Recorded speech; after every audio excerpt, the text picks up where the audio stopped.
50 seconds.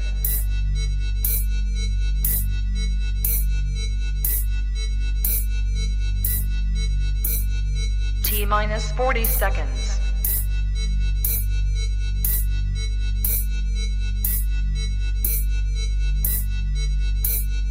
T-minus 30 seconds.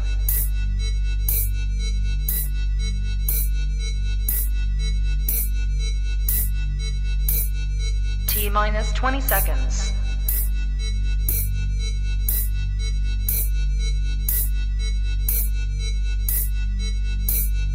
Ten, 9, 8, 7, 6, 5, 4, 3, 2, 1, 0. Own it, own it, own it, Kong. I own it. It did. Women's Wrestling Talk, the #1 women's wrestling show on the planet.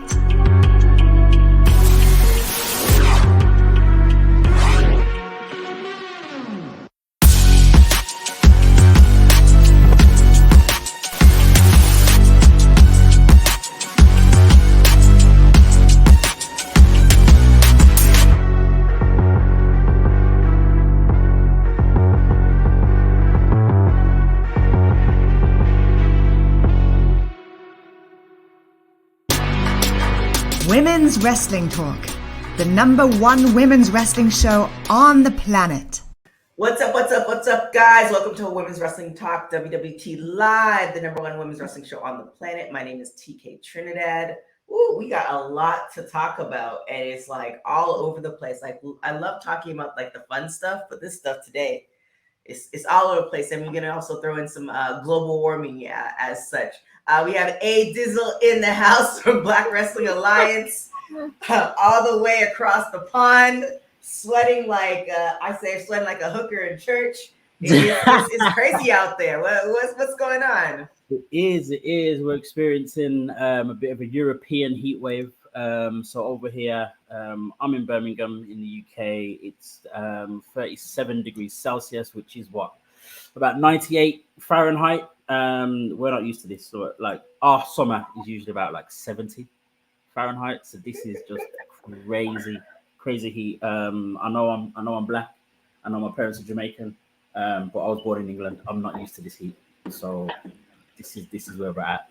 I see I've even got my rag in my hand, and oh gosh, it's crazy. Yeah, it is crazy. I mean, I guess in LA I'm just used, and like where I am is more, well, I think Southern California is very much the desert, but it's just kind of like it's just uncomfortably hot. But you know, the fact that I can wear shorts in November, this is, I guess, the trade-off sometimes. So nice. Here we are. Somebody that I don't know if he should have had a rag in his hand or not, because it was little hot. He pushed the way through. What do you have for us today? Yeah, so I'm not the only one who's feeling the heat. There's another guy in WWE. As we saw yesterday evening on Monday Night Raw, it was opened up by Titus O'Neil.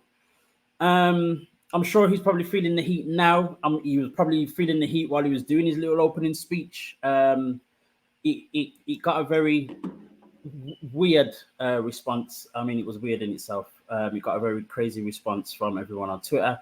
Titus O'Neil came out on Raw, opened up the show in Tampa, his hometown.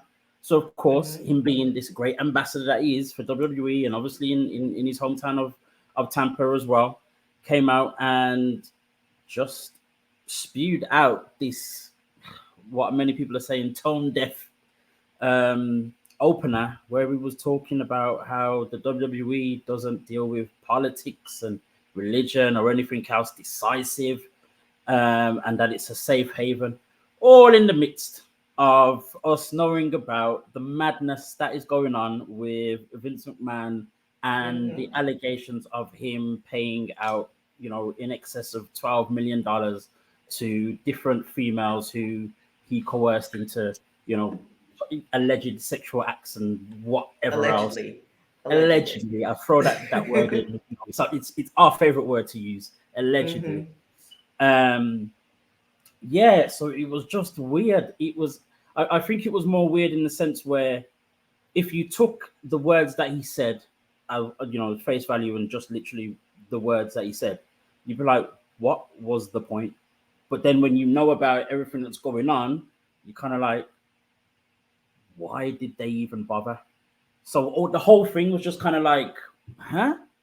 And unfortunately, for me as well, the other part to this is using Titus as almost, I don't know if scapegoating is the right phrase to use, but using him as like the puppet or the pawn for something like this was very off.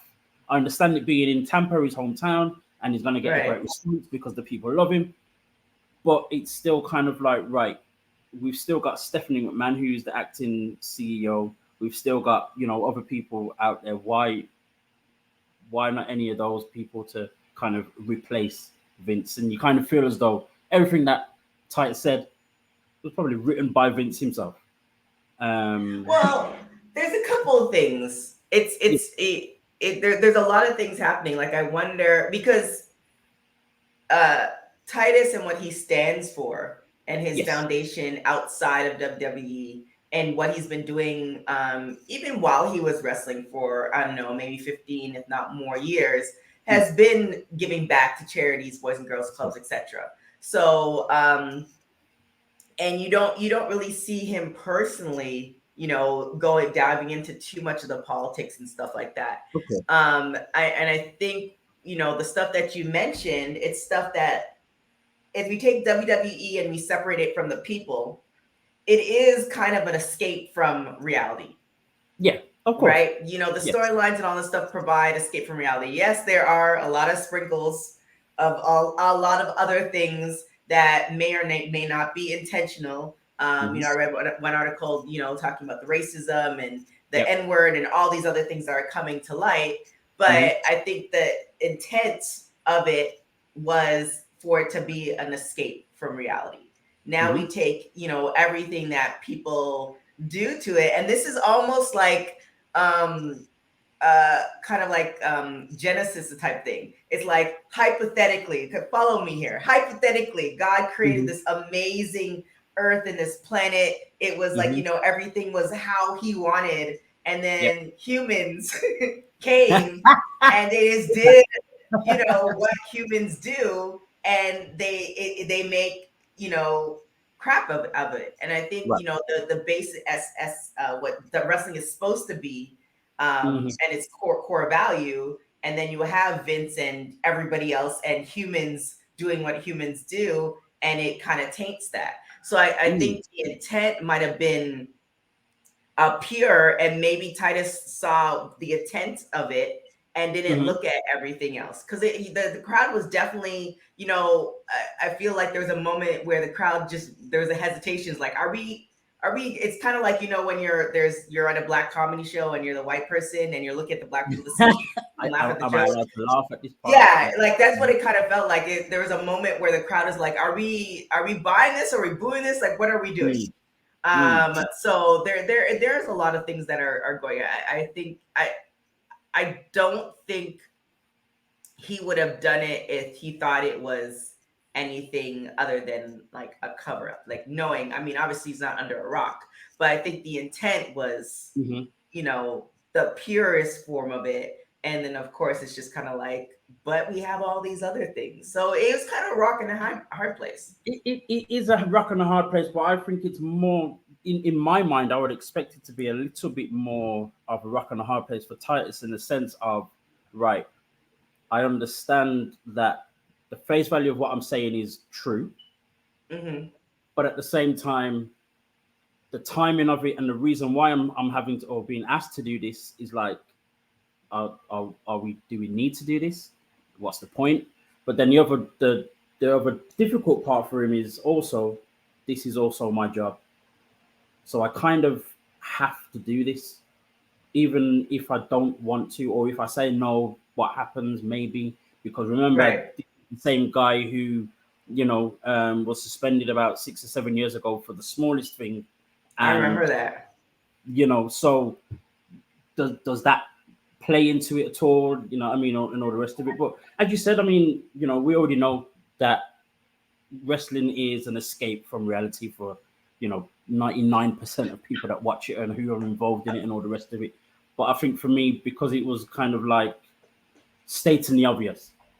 Sometimes we can state the obvious, and you're stating the obvious to cover up something else. That's what the whole thing felt like. There was no real need for anyone to be saying anything like that, unless you're covering up what we're all finding out at the moment. So it could have been like, we're in your town, we want to give you something to do. And I mean, obviously, I guess it's, official retirement. I don't think we're going to see him in the ring anytime soon. So, I mean, I think what might have been better is to slap the 24/7 belt on him for that day. That probably would have been a better thing to give him something to do.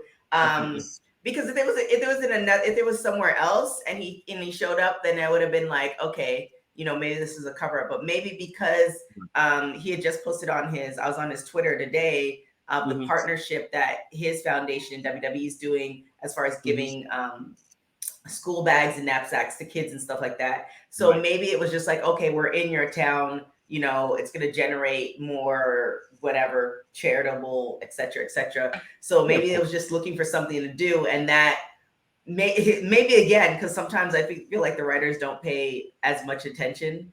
They just want to get something out there. It's like, okay, this is what you're about. This is what we're about, most of the time. Just slap something together and here you go. But I think, it'll be forgotten. However you look at it and try and make sense of it, and you can make sense of it, but at the same time, it's still going to be this whole, the timing was just off with everything that's going on with Vince and whatnot at the moment. And that will always kind of, take precedence over everything else within this whole thing. So, and again, as much as it was kind of like, putting Titus in front of his hometown, and he's a man of the people and all that kind of stuff, it still just felt as though they were just using him as I mean, hopefully it was difficult to watch. Hopefully it was, because it was 4 minutes. It was 4 minutes and 16 seconds. I watched it on YouTube, and I mean, kudos to him for powering it through, because he didn't crack. Sure. So I mean, I guess are you staying with us for the next story, because this one's pretty interesting. Speaking of crack, so we're gonna bring in Kane McCoy. McCoy's in the building. Gang. Can y'all hear me? Yes, loud and clear. Awesome.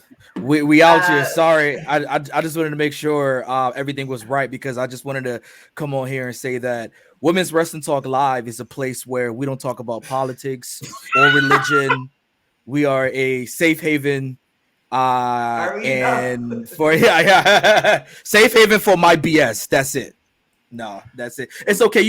I thought it was fitting that with all the Vince McMahon news and, lawsuits and whatnot, and Titus O'Neil coming out and doing it, it makes sense, because how much money did Vince McMahon pay for Hush Money? Millions of dollars. So I was like, actually, when you think about it, this makes perfect sense.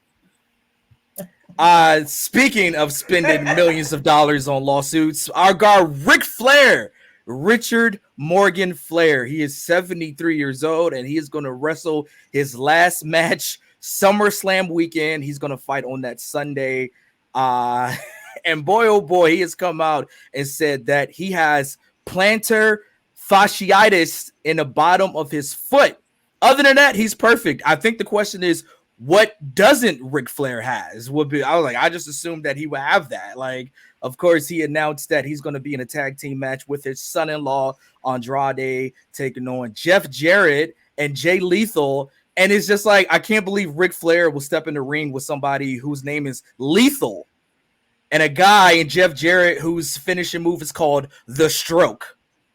We might not even see Jeff Jarrett hit the Stroke on Ric Flair, because Ric Flair might have a stroke. So we're very concerned about this. And of course, you're looking at this video that came out, this trailer that looks straight out of a BET Plus movie right now. Look at this camera footage. Ric Flair just wrapped up a press conference, and out of the blue, Jay Lethal and Jeff Jarrett pulls up on him and wham, start beating his ass in the parking lot. Of course, this is a throwback to classic NWA TV studio tapings where there was a lot of parking lot brawls and whatnot. So enjoy that. But what about Ric Flair blading though? He blades in here. He's bleeding the Crimson Mask once again. And it's like an 8 on the Muda scale. Like Flair is gushing in the parking lot. There you see Jeff Jarrett, who's also going to have a hell of a WrestleMania weekend. I'm sorry, SummerSlam weekend as well. He had a good WrestleMania one. He's got another in the Hall of Fame as well. But he's going to fight. I mean, Pete, this is a weekend for Jeff Jarrett. He's going to be the special guest referee for Uso Street Profits on Saturday in the tag team match. And then he's going to wrestle Ric Flair 24 hours later. I mean, what a weekend for Jeff Jarrett. What a weekend for professional wrestling, period, with Ric Flair having his last match. He also mentioned that Charlotte Flair will be there to support her daddy and her husband as well, which should be on camera. Who knows? Will she do a run-in? Who knows? It's going to be interesting to see. And there's also been prop bets, guys. If Flair's going to bleed in the match, if he's going to take a guitar shot from Jeff Jarrett, I'm taking the over on all of those, by the way. Yes, please. I'd like to see Ric Flair get hit with a guitar at 73 years old to see how that plays out. I mean, will you guys be watching? The fact that that video displayed I mean, it is one of those things where Ric Flair didn't even need to do that. Like, everybody knows who he is. Everybody knows what this is about. But this is going to be, like, he decided, I don't even know how long this video was, but it's 5 minutes. Drawn out. Oh, yeah, 5 minutes. This is going to, like, the fact he did all of that, and just based off of what we've seen of Ric Flair over the last 5 years, I feel like he's going to pull out all the stops. Like, everybody around him is going to be safe. Obviously, they don't want to, do anything that's going to hurt him. But I feel like they're going to pull out all the shots, because then he'll be the 70-year-old wrestler that took a guitar to the face, that was bleeding profusely in the ring, that all these things that nobody else, would ever try to do is the word that we're looking for. Listen, it doesn't matter if it's Shawn Michaels, if it's Jay Lethal and Jeff Jarrett, whoever it is. We all know Ric Flair's greatest opponent is alimony. He just got a divorce. I think I feel he owes some wife. Like Wendy. Yeah, Wendy, Miss Fifi, of course, in WCW back in the day. So we know who Ric Flair is really taking on. Taxes and alimony. And hopefully, it's just like maybe they can settle the score in a triple threat. I don't know. But again, as I've said, Ric Flair's last opponent should have been The Undertaker. That way they could just bury him in a ring. It's a twofer. It serves multiple purposes right then and there. There's already going to be an urn there. We just get everything done. We don't know what's going to, anything is possible. Yeah, I mean, obviously, with most wrestling retirements, the wrestlers go out on their back. So we've already seen Flair do that, 13 years ago. And again, Flair hasn't wrestled since 2011. 2011, he hasn't wrestled. So 11 years ago, Ric Flair was in his 60s. You know what I mean? He was 61, 62 then. And now he is in his 70s. And, I saw that footage of him lacing up the boots. I ain't gonna lie, got kind of hype. You know what I mean? I'm from Richmond, Virginia. That's, NWA country. So, Flair's huge for a lot of us out there. But then it's kind of like, I don't know if we want to see this, man. This guy's older than my dad. Like, it's like saying my dad wrestled. You know what I mean? Like, hey, RVA all day, 2 up, 2 down. We out here. Hey, Southside in this thing, gang. Jefferson Davis, all that, We'll talk Richmond slang later, but it's going to be interesting. And yes, I will be watching on some weird torrent streaming website. So can't wait. Wow. Hey, Dizzle. We were talking about how he's going to pull out all the stops and anything could happen and all the stuff that Ric Flair's done over the last, 5 or 10 years. One of them probably, cheating death like 2 or 3 times since his last match. Yeah. The other one being he's now massive association with rap and hip hop. I just imagine him walking to the ring with Migos and Yeah. Who's gonna? Us, Somebody has to walk him out. Dog, Yes. you know what I mean? All of those people walking down with him, all of them probably in Flair's former robes and all of that kind of stuff. I wouldn't be too surprised to see any of that. But whatever happens, it's gonna be a major. It's already promising to be a major show. The one thing that I do absolutely love about this is that Jay Lethal's involved. Yeah. One of the greatest clips in wrestling history is when Jay Lethal did Ric Flair in front of Ric Flair. It's The woo off. the greatest things ever. So, to see him kind of still involved. And he was the one that's been training Ric Flair for this match as well. And all the rest of it. So yeah, man, that's great to see.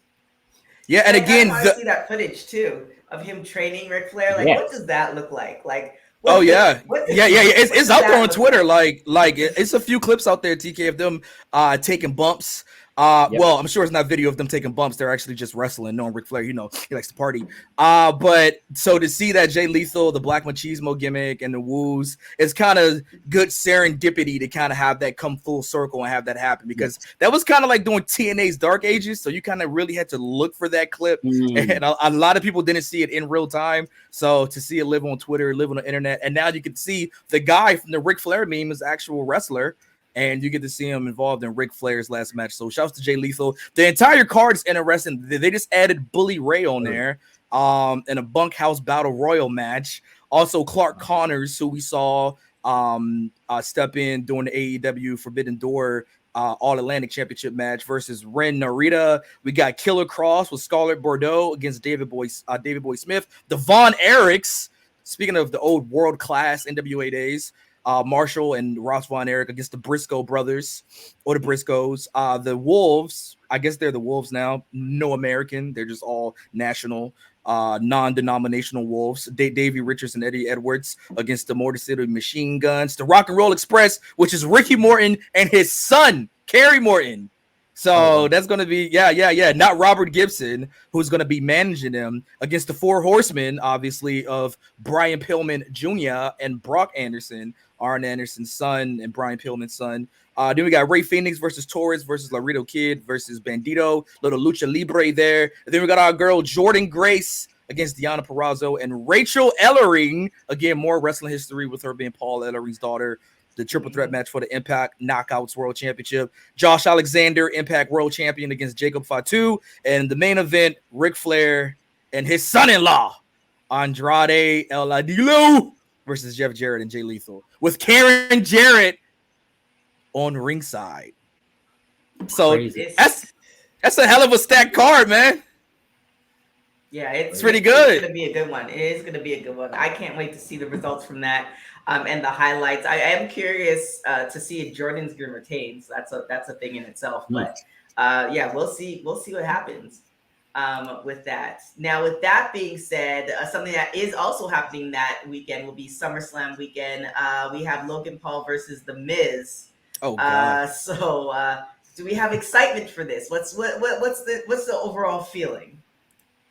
I mean, whose man's asked for this? Who saw WrestleMania and saw the match and saw Miz turn on Logan Paul, and then they try to figure out, well, is Miz face or is he heel, and is Logan Paul the face or heel, and said, damn, I hope they get a one-on-one in SummerSlam. The answer is probably only Vince McMahon thought that.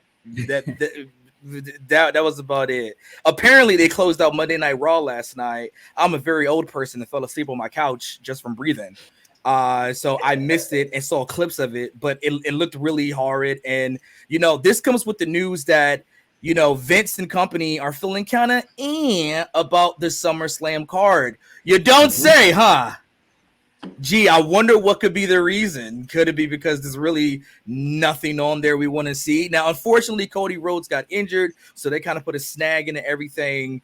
But we're going to get Brock and Roman for the upteenth time, and we know how this is going to end. So it almost feels unfair for this to be a SummerSlam. This is one of the 4 big pay-per-views, and compared to what SummerSlam was last year in Las Vegas, so we saw the return of big time Becky Lynch and whatnot. And then we had Cena against Roman to kind of get it this year. It's kind of like, it's not SummerSlam. That it's was last Summerfest. year. I can't believe that was last year. I was actually at SummerSlam last year. That's absolutely crazy. It seems like a ridiculous amount of years ago. But yeah, the card doesn't look. It doesn't look like we're running back the Usos and Street Profit. It doesn't look SummerSlam-esque. Like there are times. Remember that there's one SummerSlam where it's in San Jose where The Rock came out with Ronda way before Ronda came into the ring. Like there are those big moments for SummerSlam, and I think I also saw SummerSlam in Brooklyn, which is really good. So yeah, it's very late, but they have some time. So for instance, for you, Kane and A Dizzle, who, if you could change anything or add a match with this limited time that we have, because I think it's like 2 weeks, what 11 would you days. do? Yeah, what would you do? Hey, you first. Yeah. I mean, for me, the one thing that I was expecting to see happen was Theory versus Cena. Why we're not getting that, I don't quite understand. Well, congratulations to Cena. He just got married, and I wanted to talk about again it, but I felt or like something, right? I don't know what. No, I thought he was already married. Yeah. No. I wanted to talk about that, but then I know I was going to go into whole, what we all want to talk about, and I didn't want to dive in that because this is a new show. We're not doing, So congratulations to Cena. So maybe that's why that's the case. Possibly. In terms of what's happening, would I change anything? To be honest, there's not much you can change. There's nothing kind of out there that to make it any better. I think for me, I'm still in this little hope of outcomes of matches and what may happen in certain matches and stuff like that to make it, memorable more than looking at the card before it actually happens. One thing that we talk about quite often, or have talked about on my show, is what could possibly happen with Theory and Bobby Lashley. Obviously, Theory having the Money in the Bank contract. Is there a possibility? Now, this is probably just me in hope, but is there a possibility of their match being for the United States Championship and the Money in the Bank contract? If Bobby Lashley wins, does Bobby Lashley then, cash in on Roman or Brock or whoever is the winner, but yet still incapacitated after this last man standing match, and someone becomes the undisputed champion and United States champion? Is that a little bit too much? I don't know. Maybe I'm just hoping. They are the undisputed USA champion. Yes. Right. So there's a lot to happen there. But then of course we've still got the possibility of the Street Profits coming away with the tag team championships as well. And I'm hoping that happens because I need to see the Street Profits with tag team championships again before they do what seems to be an almost inevitable split in the short term. Mm-hmm. Do we think that's going to happen? We did discuss it, I think, the first week. Point. It's going to happen at some point. Very, very, very, very sure it's going to happen at some point. But I'm hoping they have championships before that happens. I hope it doesn't happen at SummerSlam. That would be really interesting if that happened during then.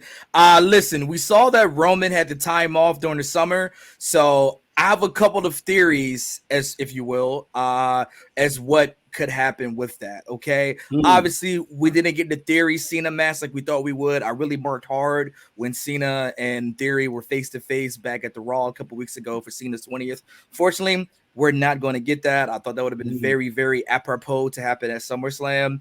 I think that the Lashley Theory match will involve Bobby retaining. The interesting will be what Theory does, because we have seen the case where Money in the Bank winners lose a match, but then later that night cash in their Money in the Bank contract to win, i.e. Seth Rollins at WrestleMania when he lost to Orton and beat Reigns later that night. I think with the undisputed WWE Universal Championship, one or two things is going to happen, okay? Roman and Brock, this is my crazy situation. Roman just retains, and that's it. Or both men, Roman and Reigns, knock each other out. 1, we count 2, 3, and we get to like 6, And who comes running down the ring to cash in? Austin Theory, who literally hands in his briefcase, cashes in, and just stands there as the ref counts to 10. And the only person standing in the now triple threat last man standing match, Austin Theory. And that's how he wins the Universal World Heavyweight Championship of the Galaxy without pinning neither Brock nor Roman. Because you can't have Roman hasn't been pinned in nearly 2 years. Austin Theory can't pin him. Austin Theory can't pin Brock. So what's the best way to just shoot Theory to the moon without pinning Brock nor Roman and getting all types of just people would throw stuff. What it's in Nashville? People gonna throw hot chicken into the ring. People would be throwing hot chicken and waffles in the ring. I know Nikki's gonna pack an entire lunch of just hot wings and hot chicken. So be ready, homie, to throw in the ring. Why? You know what I mean? So that's kind of like my theory, if you will, is what like just the crazy off the wall. Because the SummerSlam is a little too quiet. It's a little too quiet, right? It is. So I thought about that. It's a little too quiet that it's like, we just got to get them to pay that $9.99 on Peacock Premiums, no ads, so they can watch. So that's kind of like my off the wall theory, if you will. That's not too far fetched, to be honest, though. That would make an amazing memory. Would that possibly surpass what Rollins did at Mania? Oh, absolutely. Oh, absolutely. Because Theory has such like that shit eating face. You know what I mean? He's just like that everyone hates, and he takes the selfie holding the championships with Roman and Brock just laid out.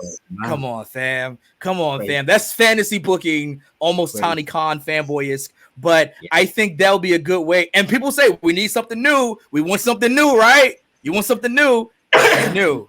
This is new, you know. And I think that will make him the youngest world champion ever, you know. And it's obvious that, you know, Vince loves Theory. You know what I mean? Vince loves Theory, so it's going to be exciting. That's what we think. Woo. Well, okay. It got Ace sweating just thinking about it. That's right. Yeah, we think it's that London heat, but it's not. Something else that we can also move into this, which is current, will be the NXT Battle Royale, which is going to be happening this week. So what do we think of that?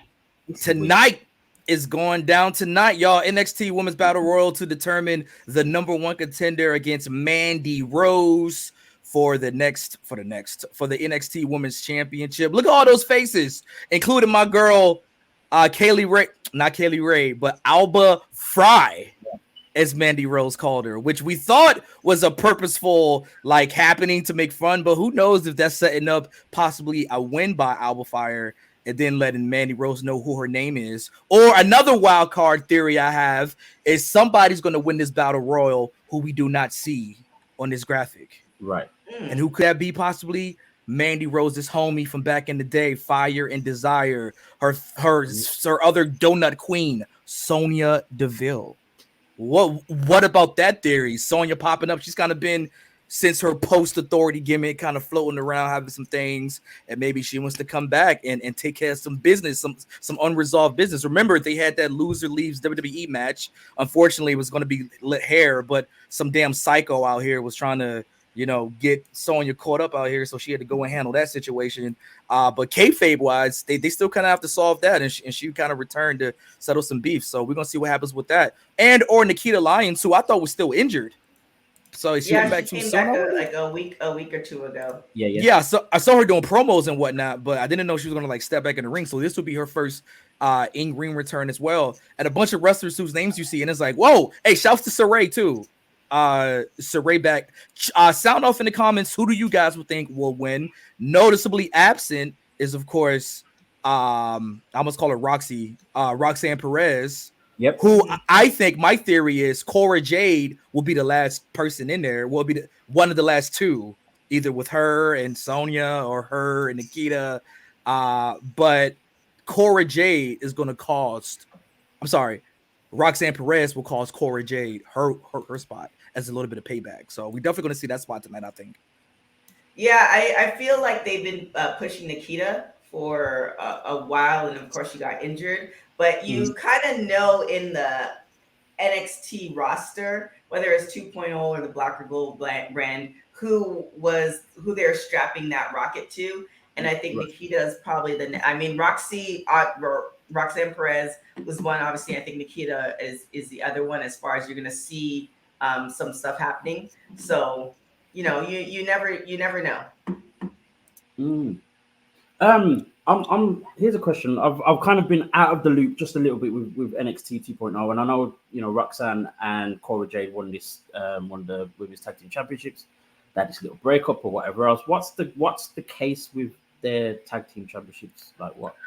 We hope that gets addressed tonight because it had just happened last week. So we're going to see either that or we don't see Corey Jade and Roxanne tonight because they threw the belts on Shawn Michaels' desk and walked out. I don't know. We just follow the trend of the main roster. Who knows what can happen with that? So, but hopefully they address that tonight and figure it out. Because again, we thought it was kooky. We spoke about the fact that usually with these funny couple, odd couple type of tag teams, they feud first, then they team up, win the titles. Somebody becomes a double champion, and then the person that's not the double champion turns on the double champion, costs it in the titles. Then they have the one-on-one for the strap.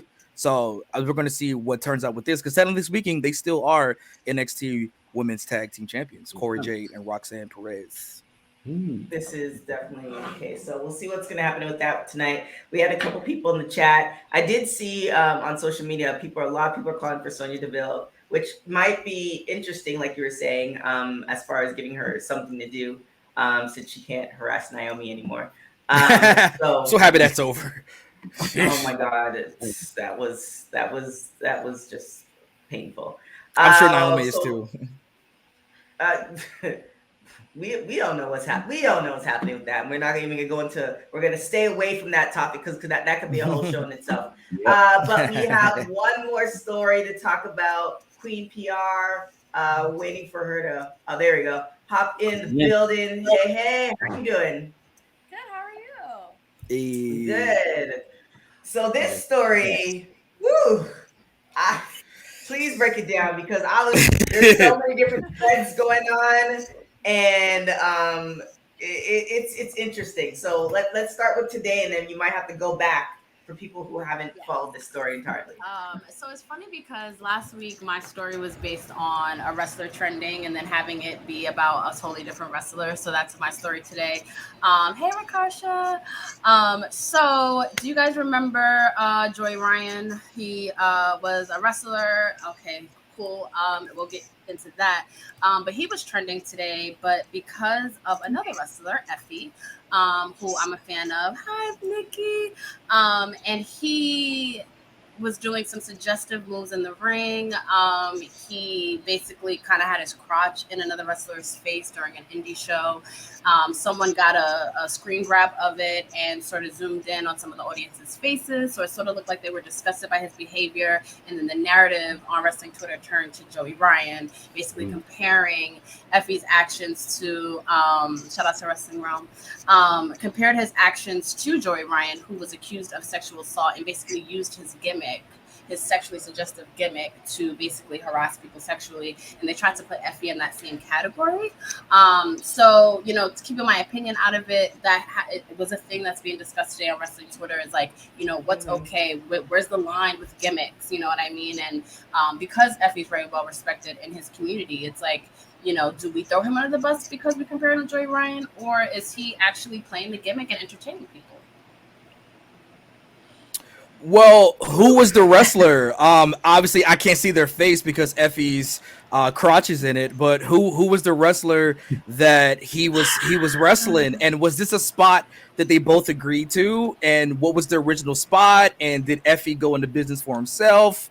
Those type of situations we have to, because we haven't heard from Effie, who's apparently on the beach somewhere telling everybody to kick sand, just have a good old time. Don't worry about me, worry about getting a bag is what he's saying out here. But we don't know everything yet. Obviously, it's wrestling Twitter, so we saw it, and now we've made our own narratives, and that is that, and now we got to figure out what to do with it. You know what I mean? So It's gonna be interesting because I saw Joey Ryan trending, and I was like, did he get fired from another amusement park? Did he try to get a job at Six Flags? Was he trying to get a job at Six Flags? And they just like, no, we know you, sir. You would not be boo-plexing anybody here, Joey Ryan. I think the whole situation. Hey, what you said? And that was my Sesame Place. Yeah, it was Joey Ryan in the Rosy costume. It was Joey Ryan at Sesame Place. I mean, that's who it was. Ignoring the girl. That's who it was. It makes perfect sense now. Broke it. Like that's who it was. You try to hide, but you ain't that slick. And that's what I was wondering, because I did that story did come back up. That was about a month ago. If you guys don't know what happened, so Joey Ryan was working at Disney out here in California, and they essentially called for his head. He was on a 3-month probation, and he got fired. And the thing is, okay, he essentially got banned from wrestling. But now, do we take the man, like him, was he harassing people at Disney? And Disney's a big enough a company where, trust me, they look at, like, if he got past the 3 months, they would have looked at everything. They would have did a background check, all this other stuff. But now, are we just calling for his head so he can't work at all? Like, it wasn't like he was in a Disney movie. He was working at the amusement park. So that was kind of, concerning as far as how far do we go as a wrestling, the Twitter wrestling community when we're not happy with somebody. And with Effie, apparently on Twitter, it seemed like the person he was working with, that was, they agreed to it. That's what Twitter is saying. Allegedly, I'll just recall those, shout out to Tizos Samaros, no longer coming back, canceled. But anyways, the bodega's closed. The bodega is closed. That's one of my favorite shows. Anyways, but those are the couple of questions that come to mind. And I don't think we should compare two separate instances in that case. And Twitter is a great place. Like, I remember when Twitter, maybe 10 years ago, Twitter wasn't as popping as it is now. You would just put a tweet like, "Good morning." Oh, Twitter used to be. Now, Twitter you mean when Twitter was good? You mean when Twitter was actually fun. good? Yeah, I remember those days. Yeah. It was fun. So now we're calling. We actually have a comment. Sandra Moon, who was Effie's opponent, actually did comment. She did have a tweet.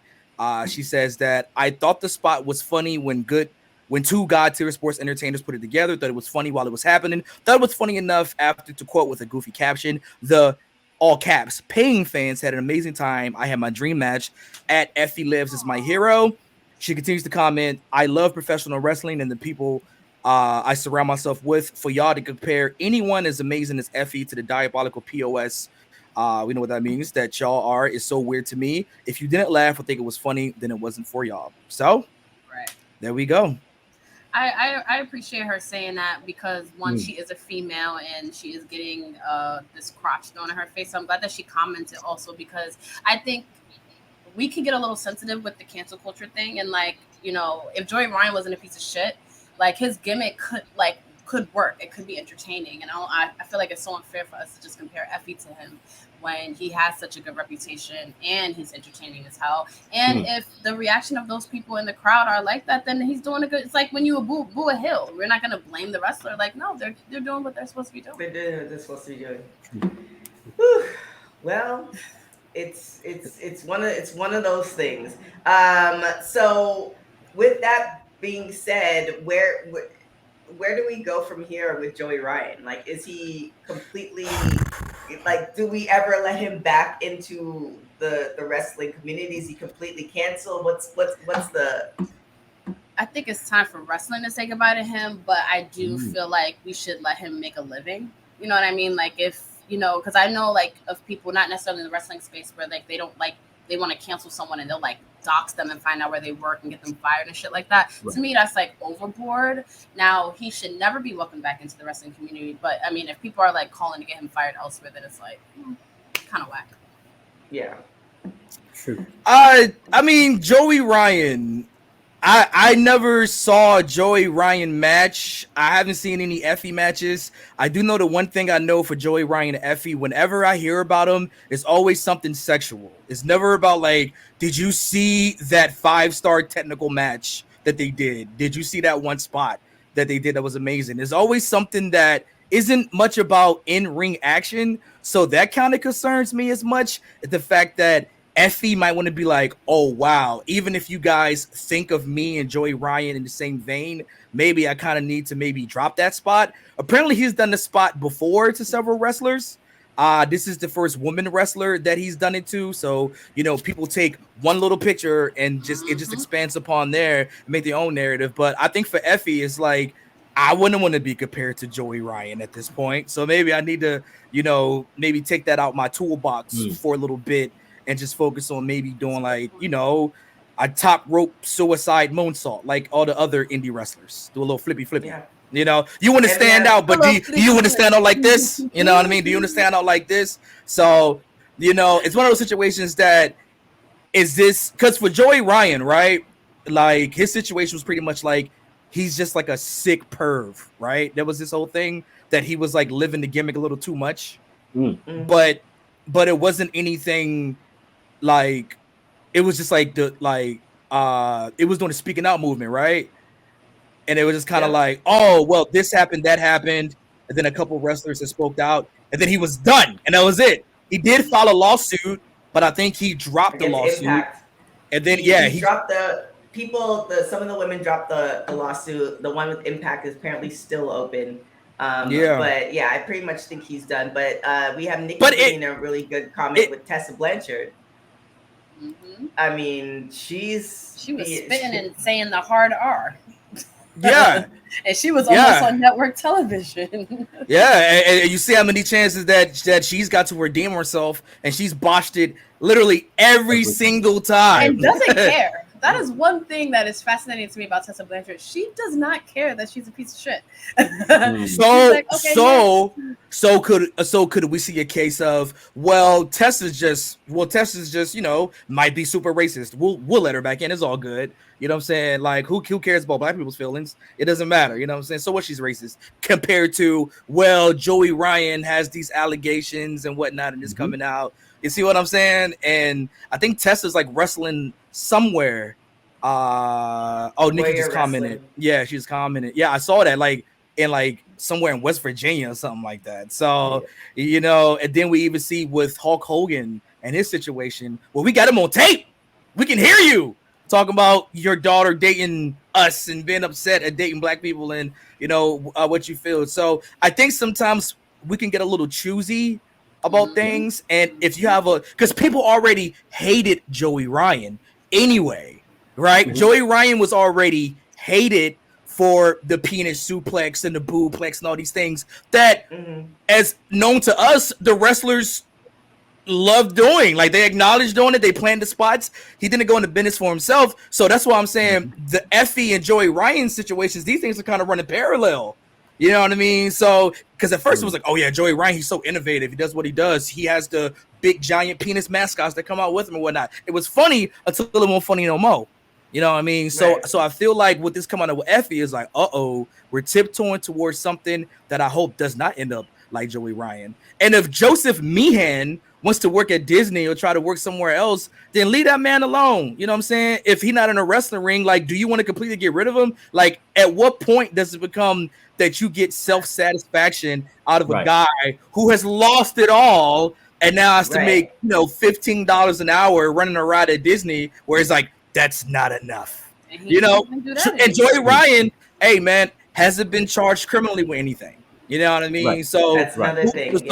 So you know, in the court of public opinion, he may be guilty and cast off to Nowhere Island, where all the other toys are of misbehaving misfits or whatnot. But if he has to earn a living somewhere, then let him. You know what I mean? Just let him be. Like, we live in the same area as Joey Ryan, TK. We might mess around and see that boy at Trader Joe's bagging on stuff. I ain't gonna snap a picture of him. In LA. Anything, you know what I mean, and do whatever. So. But stay tuned, because this Effie thing, I think we've opened up a little something. So we're gonna see what goes down with that. Because I just want to say this: I love everybody.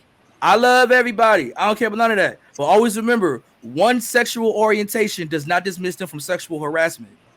You know what I mean? So just a bit like, well, he's gay, so he can't. No, you just can't. You just can't dismiss that. You know what I'm saying? Right. So it's just like, wait a second. Like, if he went into business for himself, but it'll come out. We gonna see, as the great Aubrey Graham once said. Yeah. So it's just one. Yeah, it's what we. The world of Twitter. But I guess I hate to end this on this note. A Dizzle, did you want to say anything in addition to? For me, I think it's kind of just echoing what PR and what Kane have already said about their different opinions. It's about having the same energy for everyone. You know what I mean? We can't pick and choose who we kind of like and dislike, and I don't mean that in the sense of literally just liking someone, but in terms of like how we treat them after they've done something. And if someone else does the same thing, we have to have the same energy. There's been no official charges against Joey Ryan and all that, or convictions or anything like that. So yes, it's okay that we kind of want him away from the wrestling business, but to then find him at at Disney World, Disneyland. Wow, you're like, really? Yeah. I mean, there's something to that, because it's kind of, I guess, working with children or something along those lines. But at the same time, I'm sure if it was him just working in a bank behind a screen, but he wasn't convicted though. That's the whole thing. That is the that is where we're getting to the apex of this with the court of public opinion. And I think people like Effie. Like, people really enjoy Effie. Yeah. Hey, look, you cheering for Effie. I ain't see you cheering for my man's Orlando Jordan out here, cuz. You know what I'm saying? I ain't see you rallying for an Orlando Jordan title run. I mean, that was like the MySpace era. But still, Orlando Jordan was an impact for a little bit, too. Where was the Orlando Jordan love? Huh? This is true. Stand for Sunny Kiss, damn it. the same thing Kane was saying though about Effie doing certain things and kind of getting getting the wrong reaction should really maybe cause Effie to think twice about it. So as much as he may not see it as him doing something bad, or the intention was never bad, if he's gonna get the wrong reaction, maybe think about putting it back possibly. But that's for him to decide. Yeah. Or just do whatever you want to do, and then whatever consequences happen in there, live with it. Well. If it isn't the consequences of my actions, oh man, oh boy, showing up. Oh goodness. So, because I just like playing this clip. It is now the time for the end of the show. Hey Dizzle, thank you for joining us. Where can everybody find you? Of course, you can find me, Black Wrestling Alliance, on Instagram, BWA Dazzle on Twitter, and also on the WrestleMania UK YouTube channel every Tuesday at 1:30 EST, where I do my weekly podcast with my guy Mex. We talk about all things Black wrestling that is more or less the stuff on TV. So yeah, catch me both places. There you go. And Queen PR, thank you for joining us. Where can everybody find you? And finding the gems. I love giving the behind the scenes, because Queen drops these like stories on a daily basis, even when she doesn't come on the show. So much appreciated. So where I also have a feeling, because you're on the East Coast, because I'm still sleeping when those things come out. I'm like, oh, okay. Where can everybody find you? You can find me on everywhere, Twitter, Instagram, at Queen3_PR. And make sure you check out my podcast, Those Wrestling Girls. Shout out to my other half, Krista B. And I'll be live on Twitch tomorrow. And I hope you can check that out. There it is. And Mr. K. McCoy, still with the glasses of a porn star. Where can everybody find you? That's right. We're this is my cancel you for that though. Yeah, I say this is my silent protest about Joey Ryan. Clearly, my silent protest. Follow me at Kane McCoy, CAINMCCOY. You might see clips of me doing Bronco Busters and see if I get canceled for doing those wrestling moves back in the day. I got to come out to England, Dazzle, man. I got to go out there, man. We could watch some Progress Wrestling. We watch some progress. And you know, when I fly out to London, you know what I'm going to pay with when I fly to London, TK? Do you know what I'm going to pay with to fly to London? I'm going to pay with my WWE Superstar credit card for Credit One Bank. I'm going to pay. I hope enough money on here to pay for a ticket out there. But anyway, I got to go and check it out. Y'all thought y'all was going to get a show without it, didn't you? You thought we had nope, we're going to get it. I pay for my glasses with this. Come on. Can I shout out my t-shirt real quick? It's Storyline Tees. Who's the GOAT? The new Stone Cold Steve Austin. Nice. Yeah, so if you look closely, he's in the graphic, but they just dropped a design, which is dope. And check them out. I love this shirt.